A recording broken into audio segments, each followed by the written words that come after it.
മാനസിക രോഗങ്ങളെക്കുറിച്ചും മാനസികമായുള്ള അസ്വാസ്ഥ്യങ്ങളെക്കുറിച്ചും പറയുമ്പോൾ നമുക്ക് വിട്ടുകൂടാൻ ബുദ്ധിമുട്ടുള്ള വളരെ സാധാരണയായി കാണുന്ന, അതിൻ്റെ ഏറ്റക്കുറച്ചിലുകളുണ്ടെങ്കിലും സാധാരണയായി കാണുന്ന ഒരു പ്രതിഭാസമുണ്ട്, അല്ലെങ്കിൽ ഒരു രോഗമുണ്ട്, ഒരവസ്ഥയുണ്ട്. മാനിക് ഡിപ്രസീവ് ഡിസോർഡർ എന്ന് പറയും. നമ്മൾ പലപ്പോഴും മാനിയ എന്ന് കേട്ടിട്ടുണ്ട്, ഡിപ്രഷൻ എന്നും കേട്ടിട്ടുണ്ട്. This is manic depressive disorder. എന്താ അതിൻ്റെ പ്രത്യേകത? Manic depressive disorder. ഇതിലാദ്യം നമുക്ക് മാനിയ എന്താണെന്ന് നോക്കാം. മാനിയയുടെ കണ്ടീഷൻസ്. മാനിയയിൽ പ്രധാനമായിട്ടും 3 ടൈപ്പ് മാനിയയെ പറ്റിയിട്ട് നമ്മൾ പറയും. ഒന്ന് ഹൈപ്പോമാനിയ. ഹൈപ്പോമാനിയ വെച്ചാൽ ഒരു വ്യക്തി, ഹൈപ്പോമാനിയുള്ള ഒരു വ്യക്തി എപ്പോഴും ഹാപ്പി ആയിരിക്കും, എപ്പോഴും അവർക്ക് സന്തോഷം ഉണ്ടാവും. അതായത് അയാളുടെ മുന്നിൽ നടക്കുന്ന കാര്യങ്ങൾ, അത് എന്ത് തന്നെയാണെങ്കിലും, നല്ല കാര്യമാണെങ്കിലും മോശം കാര്യമാണെങ്കിലും, ഒരു ആക്സിഡൻറ്റ് കണ്ടാലും ഒരു മരണം കണ്ടാലും, he appear to be joyful. അദ്ദേഹത്തിന് സന്തോഷം മാത്രമേ അനുഭവപ്പെടുന്നുള്ളൂ. അതാണ് മാനിയ. ഇനി വേറൊന്നുണ്ട്, അക്യൂട്ട് മാനിയ. അക്യൂട്ട് മാനിയ എന്ന് പറഞ്ഞു കഴിഞ്ഞാൽ ഹൈപ്പോമാനിയ അക്യൂട്ട് മാനിയയും ചെറിയൊരു വ്യത്യാസമുള്ളൂ. In hypomania they appear to be happy, സന്തോഷം. ബട്ട് അക്യൂട്ട് മാനിയയിൽ വരുമ്പോൾ they appear to be joyful, അതായത് എക്സസീവ് ജോയ്, ആഹ്ലാദം, അത്യാഹ്ലാദം എന്ന് പറയാം. അവർ ചിലപ്പോൾ പാട്ട് പാടുകയും പൊട്ടിച്ചിരിക്കുകയൊക്കെ ചെയ്യും. ഇതാണ് അക്യൂട്ട് മാനിയ. ഇനിയും ഒന്നുണ്ട് ഹൈപ്പർ മാനിയ, അതിൻ്റെ സൂപ്പർലേറ്റീവ് ഫോം ഹൈപ്പർ മാനിയ. ഹൈപ്പർ മാനിയയിൽ എന്താ വെച്ചിട്ടുണ്ടെങ്കിൽ ഇതേപോലെ തന്നെ ജോയ് തന്നെയാണ്, ഹാപ്പിനെസ് തന്നെയാണ്, പക്ഷേ അതിൻ്റെ വളരെ ഒരു സൂപ്പർലേറ്റീവ് ഫോമുല. ഹൈപ്പർ മാനിയുള്ള ആൾക്കാർ പാട്ട് പാടുകയും നൃത്തം ചെയ്യുകയും, നിർത്താതെ നൃത്തം ചെയ്യും, പൊട്ടിച്ചിരിക്കുകയും ആ നൃത്തത്തിൽ അവർക്ക് ഒരുപാട് സന്തോഷം കിട്ടുകയും ചെയ്യും. ഇതാണ് ഹൈപ്പർ മാനിയ. ഇതിൻ്റെ കണ്ടീഷൻസ് പറയുമ്പോൾ പലപ്പോഴും നമുക്ക്, അല്ലെങ്കിൽ സാധാരണക്കാരൻ്റെ മനസ്സിലുള്ള ഒരു ചിത്രം, ഡിപ്രഷനിലെ നിരാശ വന്നാൽ അതൊരു മാനസിക രോഗമാണ്. എന്നാൽ എപ്പോഴും സന്തോഷമായി, എപ്പോഴും എന്താവസ്ഥയിലും സന്തോഷമായിരിക്കുന്നത്, ഹാപ്പി ആയിരിക്കുന്നതിലെ എക്സസീവ് ജോയ്, അത്യാഹ്ലാദം, ഇല്ലെങ്കിൽ എപ്പോഴും പൊട്ടിച്ചിരിക്കുകയും ഡാൻസ് ചെയ്യുകയും പാട്ട് പാടുകയും ചെയ്യുന്നത് അതൊരു കുഴപ്പമില്ല, നോർമലാണെന്ന് പറഞ്ഞൊരു ധാരണ ഉണ്ട്. ബട്ട് ആക്ച്വലി അത് മാനിയാണ്. അത് ഹൈപ്പോമാനിയോ അതിൻ്റെ കുറച്ചുകൂടെ വരുന്ന അക്യൂട്ട് മാനിയോയിൽ സൂപ്പർലേറ്റീവ് ഫോമിലുള്ള ഹൈപ്പർ മാനിയോ ആയിട്ട് വരും. ഇനി what is depression? Manic depressive disorder എന്ന ഫസ്റ്റ് ഈസ് മാനിക്. മാനിയയുടെ കണ്ടീഷൻസ് നമ്മൾ പറഞ്ഞു. Next is depression. Then will see what is depression. ഡിപ്രഷനും ഈ പറഞ്ഞതുപോലെ 3 സ്റ്റേജസ് ഉണ്ട്. ഒന്ന് സിമ്പിൾ റിട്ടാർഡേഷൻ. സാധാരണഗതിയിൽ നമ്മൾ കാണിക്കുന്ന ഒരു മെൻ്റൽ ഡിസ്റ്റർബൻസസ്, മാനസികമായിട്ടുള്ള അസ്വാസ്ഥ്യങ്ങൾ. ഈ മാനസികമായിട്ടുള്ള അസ്വാസ്ഥ്യങ്ങളുടെ കൂടെ ഇങ്ങനെയുള്ള പേഷ്യൻസിന് loss of vitality and loss of figure, അവർക്ക് അവരുടെ ആരോഗ്യവും ഓജസ്സുമൊക്കെ നഷ്ടപ്പെടുന്നതായിട്ടുള്ള ഒരു തോന്നലുണ്ടാവും.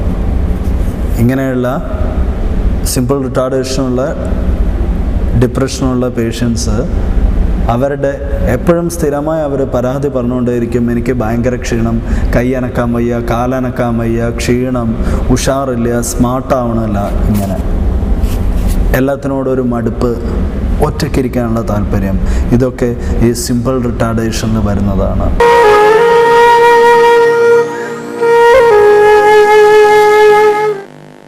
ഇനി അതിൻ്റെ സെക്കൻഡ് സ്റ്റേജാണ് അക്യൂട്ട് മെലങ്കോളിയ. അക്യൂട്ട് മെലങ്കോളിയ എന്ന് പറഞ്ഞാൽ ആദ്യം പറഞ്ഞതിനേക്കാളും സിമ്പിൾ റിട്ടാർഡേഷനേക്കാളും ഇത്രയും കൂടെ ഒരു ഉയർന്ന സ്റ്റേജാണ്. അതായത് അക്യൂട്ട് മെലങ്കോളിയയിൽ അതൊരു ഗ്രേറ്റർ ഡിപ്രഷൻ എന്ന് പറയാം. ആ ഡിപ്രഷൻ്റെ നിരാശയുടെ അളവ് ഒന്നുകൂടെ അധികമാണ്. അതാണ് അക്യൂട്ട് മെലങ്കോളിയ. പിന്നെ അക്യൂട്ട് മെലങ്കോളിയയെ പറ്റി നമ്മൾ സംസാരിക്കുമ്പം നോട്ട് ചെയ്യേണ്ട ഒരു കാര്യമുണ്ട്. അക്യൂട്ട് മെലങ്കോളിയയിലാണ് സൂയിസൈഡ് ടെൻഡൻസി, ആത്മഹത്യാ പ്രവണത ഉണ്ടാവാറ്.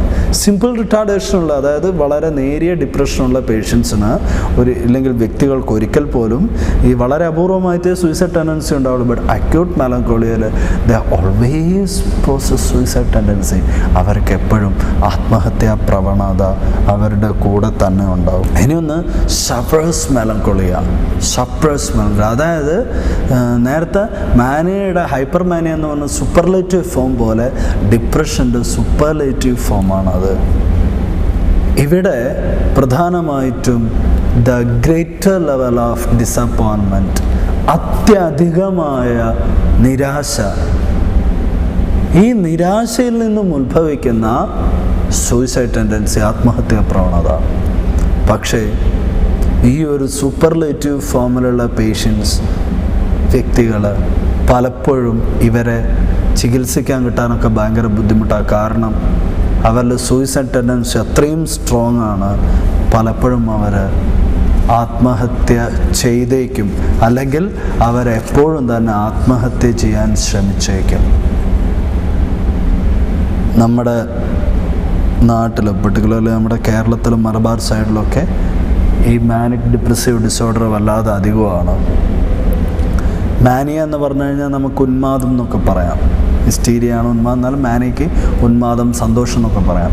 ഡിപ്രഷൻ, നിരാശ, ഉന്മാദ നിരാശ രോഗം, manic depressive disorder.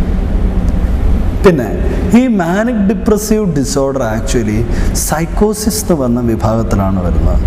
The function സൈക്കോസിസ് എന്ന് പറഞ്ഞ വിഭാഗത്തിലാണ് മാനിക് ഡിപ്രസീവ് ഡിസോർഡർ എന്ന് പറയുന്നത്. എന്തുകൊണ്ടാണ് നമ്മൾ മാനിക് ഡിപ്രസീവ് ഡിസോർഡർ എന്ന് പറയുന്നത്? മാനിയ എന്ന് മാത്രം പറഞ്ഞാൽ പോരെ, ഡിപ്രഷൻ എന്ന് മാത്രം പറഞ്ഞാൽ പോരെ. നമ്മളെല്ലാ കാര്യത്തിലും അങ്ങനെയാണല്ലോ പറഞ്ഞത്. Mania, phobia, OCD, anxiety disorder, stress, ഇതിൽ മാത്രം മാനിക് ഡിപ്രസീവ് ഡിസോർഡർ എന്ന് പറയാൻ എന്താ കാരണം? കാരണം മാനിക് ഡിപ്രസീവ് ഡിസോർഡറുള്ള ഒരു വ്യക്തിയിൽ പെർമനൻ്റ് ആയിട്ടുള്ള, സ്ഥിരമായിട്ടുള്ള മാനിയയോ, അതായത് അകാരണമായ സന്തോഷമോ അത്യധികമായ സന്തോഷമോ, അല്ലെങ്കിൽ സ്ഥിരമായിട്ടുണ്ടാകുന്ന നിരാശ, ഡിപ്രഷനോ ഉണ്ടാവില്ല. മാനിക് ഡിപ്രസീവ് ഡിസോർഡറുള്ള പേഷ്യന് മാനിയയും ഡിപ്രഷനും ഒരുപോലെ ഉണ്ടാവും. അതുകൊണ്ടാണ് നമ്മളിതിനെ മാനിക് ഡിപ്രസീവ് ഡിസോർഡർ എന്ന് വിളിക്കുന്നത്. എന്തുകൊണ്ടാണ് ഈ ഒരു രോഗത്തിന് ഞാൻ ഇത്ര പ്രാധാന്യം കൊടുക്കുന്നതെന്ന് ചോദിച്ചാൽ, മാനിയുള്ള പേഷ്യൻസ് ധാരാളം വരാറുണ്ട്, ഫോബിയ ഉള്ള പേഷ്യൻസും ധാരാളം വരും, OCD ഉള്ള പേഷ്യൻസ് വരും, സ്കിസോഫ്രീനിയ ഉള്ള പേഷ്യൻ്റ് വരും, ഡിപ്രഷൻ ഉള്ള പേഷ്യൻ്റ് വരും, ആങ്സൈറ്റി ന്യൂറോസിസ് ഉള്ള പേഷ്യൻ്റ് വരും, ബൈപ്പോളർ ഡിസോർഡർ വരും. ബൈപ്പോളർ ഡിസോർഡർ, മാനിക് ഡിപ്രസീവ് ഡിസോർഡറാണ് ബൈപ്പോളർ ഡിസോർഡർ. പക്ഷേ ഈ ബൈപ്പോളർ ഡിസോർഡറിൽ, മാനിക് ഡിപ്രസീവ് ഡിസോർഡറിലുള്ള പേഷ്യൻസ് വരുമ്പോഴാണ് നമ്മൾ ശ്രദ്ധിക്കുന്ന ഒരു കാര്യം, കൂടെ വരുന്ന ബന്ധുക്കളും രക്ഷിതാക്കളും ഇതിനെ വളരെ ലൈറ്റായിട്ട് എടുക്കാറ്. കാരണം അവരെ സംബന്ധിച്ചതിൽ വല്ലാത്തൊരു അബ്നോർമാലിറ്റി അവരിതിൽ കാണുന്നില്ല. കാരണം എന്താ വെച്ചാൽ, ഒരു വ്യക്തി, അയാൾക്ക് ചിലപ്പോൾ സന്തോഷം വരും, ചിലപ്പോൾ സങ്കടം വരും, സ്വാഭാവികം എന്നാണ് അവർ ചിന്തിക്കുന്നത്. അതായത് രാവിലെ ഒരു ഉച്ച വരെ, ഒരു 10 മണി 11 മണി വരെ ആൾ നല്ല ചിരിച്ച് നല്ല മൂഡിലായിരിക്കും, പൊട്ടിപ്പിടിച്ചിരിക്കും, നല്ല ഹാപ്പി ആയിരിക്കും. ഉച്ചയ്ക്ക് ശേഷം പെട്ടെന്ന് ഡള്ളാവും. അതിനിപ്പോൾ എന്താ കുഴപ്പം? നമ്മളും അങ്ങനെ ആവാറില്ലേ? എന്തെങ്കിലും നമുക്ക് ഇഷ്ടപ്പെടാത്ത കാര്യം വന്നാൽ നമ്മൾ ഡള്ളാവാറില്ലേ? അങ്ങനെ ചിന്തിക്കും. പക്ഷേ ഇത് പലപ്പോഴും ഇതൊരു ഡോക്ടറെ അടുത്തേക്ക്, സൈക്കോളജിസ്റ്റിൻ്റെ അടുത്തേക്ക് എത്തണത് എപ്പോഴാണെന്ന് ചോദിച്ചാൽ, ഇത് വളരെ ക്രോണിക്കായിട്ട് പോകുമ്പോഴാണ്. ചിലപ്പം വർഷങ്ങളോളം അതങ്ങ് തുടർന്ന് ഇതിൻ്റെ ഒരു അക്യൂട്ട് സ്റ്റേജിലേക്ക്, അല്ലെങ്കിൽ ഒരു സൂപ്പർലേറ്റീവ് സ്റ്റേജിലേക്ക് പോകുമ്പോഴാണ് പലപ്പോഴും വിദഗ്ധ മാർഗനിർദ്ദേശങ്ങൾക്ക് വേണ്ടി സൈക്കാട്രിസ്റ്റിനെയോ സൈക്കോളജിസ്റ്റിനെയോ ക്ലിനിക്കൽ സൈക്കോളജിസ്റ്റുകളെയൊക്കെ ഇവർ കാണിക്കാൻ തയ്യാറാവാറ്.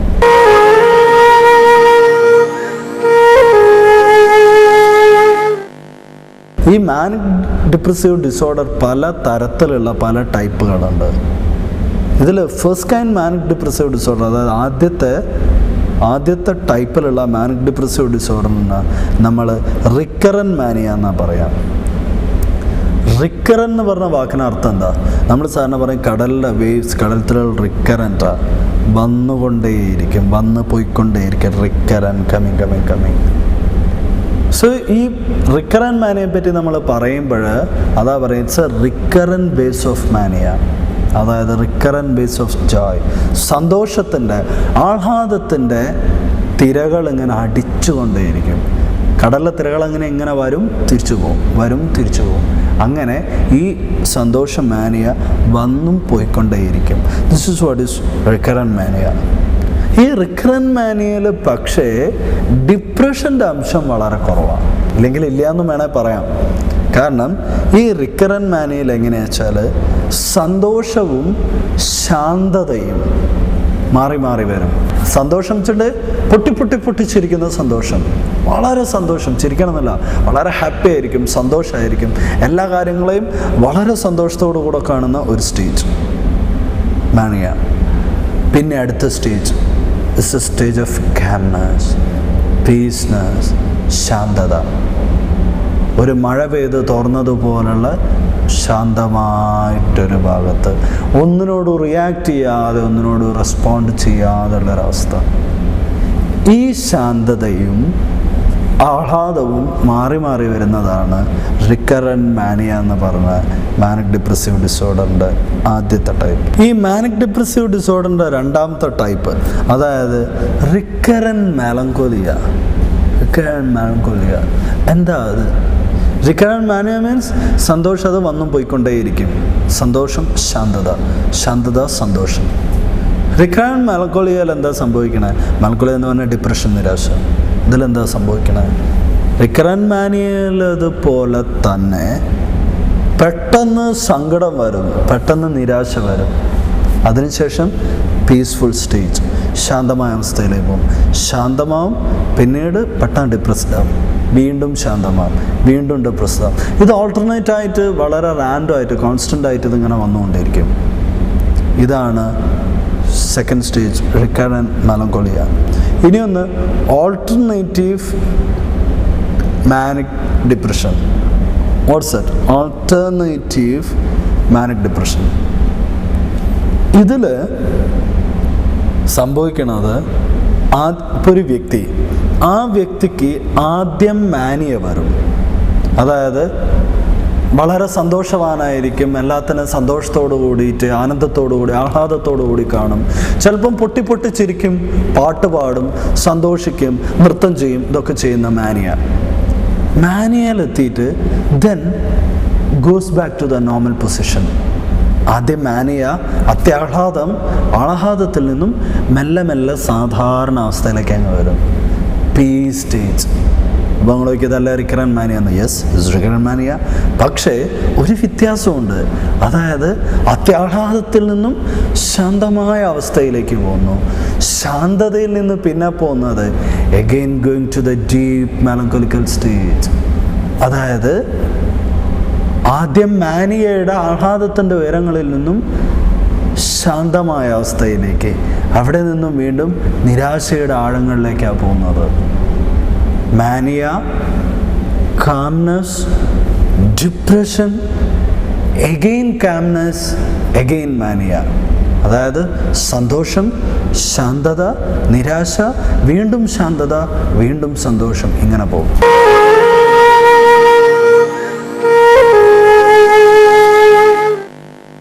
വേറൊന്നുണ്ട്, manic depression in double form. What's that? ഒരു വ്യക്തിയിൽ തന്നെ ഒരേ സമയത്ത് സ്പോണ്ടേനിയസ് റാൻഡം ചേഞ്ചസ് ആയിട്ട് മാനിയയും ഡിപ്രഷനും വരും. നമ്മൾ പലപ്പോഴും സിനിമകളിൽ നമ്മുടെ ഹാസ്യ നടന്മാർക്ക് അത് കാണിക്കാറുണ്ട്. പലപ്പോഴും നല്ല ഭാവ നടന്മാരും കാണിക്കും. മാനിയയും ഡിപ്രഷനും, അത്യാഹ്ലാദവും മുഴുവനായ നിരാശയും, ഇത് ഒരേ ടൈം വരിക. എങ്ങനെ ഉണ്ടാവും? രോഗി പൊട്ടിച്ചിരിക്കും, അതേസമയം പൊട്ടി കരയും.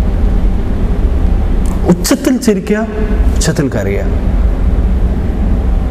നിയന്ത്രണാതീതമായ സന്തോഷം, നിയന്ത്രണാതീതമായ ദുഃഖം, സങ്കടം, ഇത് രണ്ടും ഇങ്ങനെ മാറി വല്ലാത്തൊരവസ്ഥയാണ്. നമുക്ക് പേഷ്യൻ്റ് സന്തോഷവും ഇല്ല ആഹ്ലാദവും നിരാശയും ദുഃഖവും ഇങ്ങനെ മാറി മാറി ഒരേ വ്യക്തിയിൽ തന്നെ വരുമ്പോൾ ഒരുപാട് എക്സോസ്റ്റഡ് ആവും ഈ സമയത്ത് പേഷ്യൻ്റ്. ഇതാണ് മാനിക് ഡിപ്രഷന് ഡബിൾ ഫോം എന്ന് പറയുന്നത്. ഇനിയൊന്ന് സർക്കുലാർ മാനിക് ഡിപ്രഷൻ. എന്താ അത്? സർക്കുലാർ എന്ന് പറഞ്ഞാൽ വൃത്താകാരത്തിലുള്ള ചംക്രമണം, ചാക്രികം എന്നൊക്കെ പറയാം. സർക്കുലാർ, ചാക്രികം. എന്താണ് ഈ സർക്കുലാർ മാനിക് ഡിപ്രസീവ് ഡിസോർഡർ? അതായത് ആദ്യം മാനിയ, ആഹ്ലാദം, mania, then it goes to depression, നിരാശ. നമ്മൾ തൊട്ട് മുൻപ് പറഞ്ഞു ഓൾട്ടർനേറ്റിൽ മാനിയ, ശാന്തമായ അവസ്ഥ, calmness, then depression, again calmness, then mania. Mania, ശാന്തത, നിരാശ, ശാന്തത, മാനിയ. പക്ഷേ ഈ സർക്കുലറിൽ അങ്ങനെയല്ല. ആദ്യം mania, straight directly going to the depression. നേരിട്ട് നിരാശയിലേക്ക്, ആഹ്ലാദത്തിൻ്റെ അളവ് കുറഞ്ഞ് കുറഞ്ഞ് കുറഞ്ഞ് കുറഞ്ഞ് വന്ന് ഡിപ്രഷനിലേക്ക് അങ്ങ് പോകും. ഈ ഡിപ്രഷൻ വീണ്ടും ഡിപ്രഷൻ കുറഞ്ഞ് കുറഞ്ഞ് കുറഞ്ഞ് വന്ന അത്യാഹ്ലാദത്തിലേക്ക് വീണ്ടും പോകും. അതായത് ഇറ്റ്സ് ലൈക്കിങ് എ സർക്കിൾ, ഒരു വൃത്തം പോലെ. മാനിയയിൽ തുടങ്ങി ഡിപ്രഷനിലൂടെ വീണ്ടും മാനിയയിലെത്തി, മാനിയയുടെയും ഡിപ്രഷൻ്റെ ഇടയിൽ ഒരു ചക്രം പോലെ, ഒരു വീല് പോലെ ഈ മൂഡ് അത് കറങ്ങിക്കൊണ്ടിരിക്കും. മാനിക് ഡിപ്രസീവ് ഡിസോർഡറിൻ്റെ circular motion, circular manic depressive disorder എന്ന് പറയുന്ന സ്റ്റേറ്റാണത്. ഇതാണ് കൈൻഡ്സ് ഓഫ് മാനിക് ഡിപ്രസീവ് ഡിസോർഡേഴ്സിൻ്റെ ടൈപ്പ്. ഇനി എങ്ങനെയാണ് ഈ മാനിക് ഡിപ്രസീവ് ഡിസോർഡർ നമ്മൾ കണ്ടുപിടിക്കുക? How to diagnosis? What are the symptoms for this? ഈ ബൈപ്പോളർ ഡിസോർഡറിന്, ഇപ്പോൾ മാനിക് ഡിപ്രസീവ് ഡിസോർഡർ നമ്മൾ നോർമലി യൂസ് ചെയ്യില്ല, വി യൂസ് ബൈപ്പോളർ ഡിസോർഡർ. ശരി, ഈ മാനിക് ഡിപ്രസീവ് ഡിസോർഡറിൻ്റെ സിംറ്റംസ്, അതിൻ്റെ അടയാളങ്ങൾ നമുക്ക് കണ്ടാൽ മനസ്സിലാവേണ്ട ഏതാണ് മാനിക് ഡിപ്രസീവ് ഡിസോർഡറിന്. അതെങ്ങനെയൊക്കെയാണ് അതിൻ്റെ സിംറ്റംസ്? പ്രധാനമായിട്ടും ഇതിൻ്റെ symptom weakness of perception. Perception എന്ന് പറഞ്ഞു കഴിഞ്ഞാൽ നമ്മൾ നോക്കിക്കാണുന്ന രീതി, അണ്ടർസ്റ്റാൻഡിങ്, മനസ്സിലാക്കൽ. വീക്ക്നെസ് ഓഫ് പെർസെപ്ഷൻ, അതായത് എന്തെങ്കിലും ഒന്നുള്ള മനസ്സിലാക്കുന്നതിലുള്ള വീക്ക്നെസ്, ദൗർബല്യം. അതായത് ഒരു കാര്യം കണ്ടാൽ അതെന്താണെന്ന് മനസ്സിലാവില്ല, അതിനെ അനലൈസ് ചെയ്യാൻ പറ്റില്ല, അതിന് എന്തെങ്കിലും ഒന്നായിട്ട് പെർസീവ് ചെയ്യാൻ പറ്റില്ല. ഇതിൽ വരുന്ന ദൗർബല്യമാണ് മാനിക് ഡിപ്രസീവ് ഡിസോർഡറിലെ ഒന്നാമത്തെ സിംറ്റം. ഇനി രണ്ടാമത്തത് symptom indefinite and Wagh consciousness. Indefinite എന്ന് പറഞ്ഞാൽ അനിശ്ചിതമായിട്ടുള്ള, ഡെഫിനിറ്റ് മീൻസ് നിശ്ചയം, ഇൻഡെഫിനിറ്റ് അനിശ്ചിതം, അനിശ്ചിതമായതും അവ്യക്തവുമായ ബോധം, അല്ലെ ബോധനില. Vague means അവ്യക്തം. എന്താ അതിൽ? ഇവർ പലപ്പോഴും നമ്മൾ പറയില്ലേ, അയാൾ സ്വബോധത്തിലല്ല സംസാരിക്കുന്നതെന്ന് പറയില്ലേ, സ്വബോധം നശിച്ചത്. അതായത് സ്വബോധം വേഗാണ്, ക്ലിയർ അല്ല. അതൊന്ന്. അതിൻ്റെ കൂടെ അത് ഇൻഡെഫിനിറ്റ്, അത് നിശ്ചയിച്ചതല്ല. അതായത് കൃത്യമായ ചട്ടക്കൂടിൻ്റെ ഉള്ളിൽ ഒതുങ്ങി നിൽക്കുന്ന ഒരു കോൺക്രീറ്റ് ആയിട്ടുള്ള ബോധമല്ല, മറിച്ച് അത് അനിശ്ചിതമായിട്ടുള്ള, അൺസർട്ടൺ ആയിട്ടുള്ള, അനിശ്ചിതമായിട്ടുള്ള ബോധം. കൂടെ അതിൻ്റെ വേറെ പ്രത്യേകത ഡള്ളായിരിക്കും, വേഗമായിരിക്കും, തീരെ വ്യക്തമായിരിക്കില്ല, അവ്യക്തമായിരിക്കും. നമ്മളയാളോട് സംസാരിച്ചു കഴിഞ്ഞാൽ ആൾ പറയുന്നതൊക്കെ അവ്യക്തമായിരിക്കും. അതിനുള്ള മനസ്സ് അവ്യക്തമാണ്. മനസ്സിന് നിശ്ചയദാർഢ്യമോ ഉറപ്പുമില്ല. അപ്പം പറയുന്നതൊക്കെ അവ്യക്തം, എന്ത് വേണമെങ്കിലും പറയാം.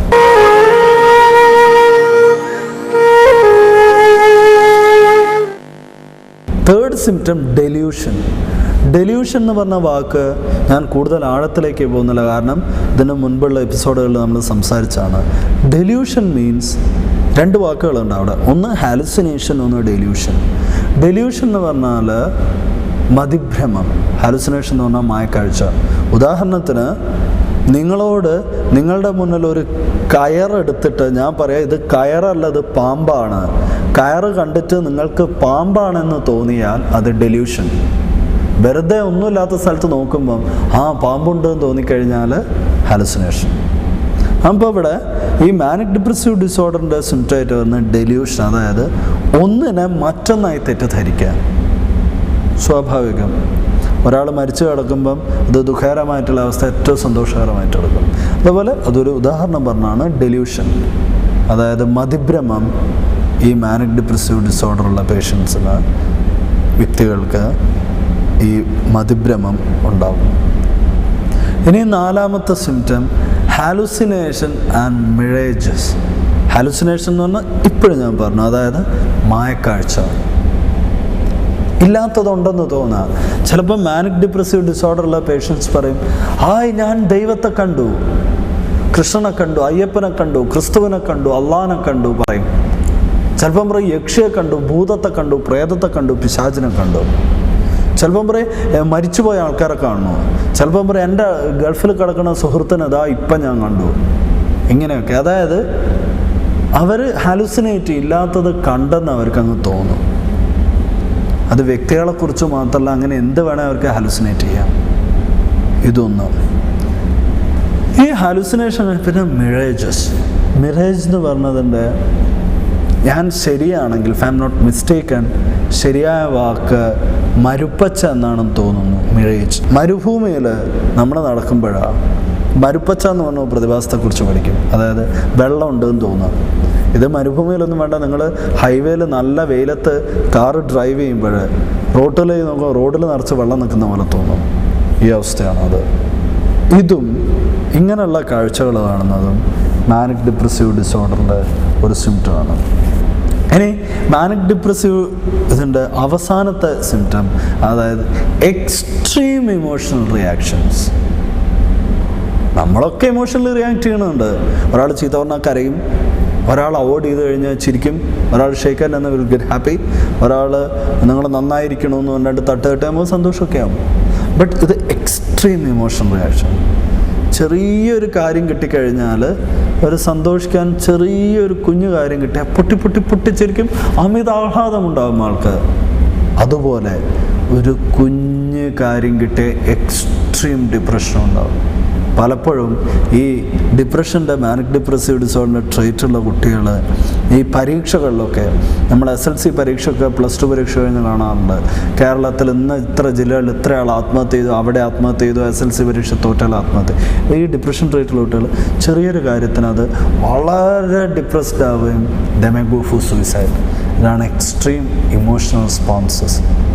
ഇതാണ്, ഈ 5 എണ്ണമാണ് മാനിക് ഡിപ്രസീവ് ഡിസോർഡേഴ്സിൻ്റെ പ്രധാനപ്പെട്ട സിംറ്റംസ്.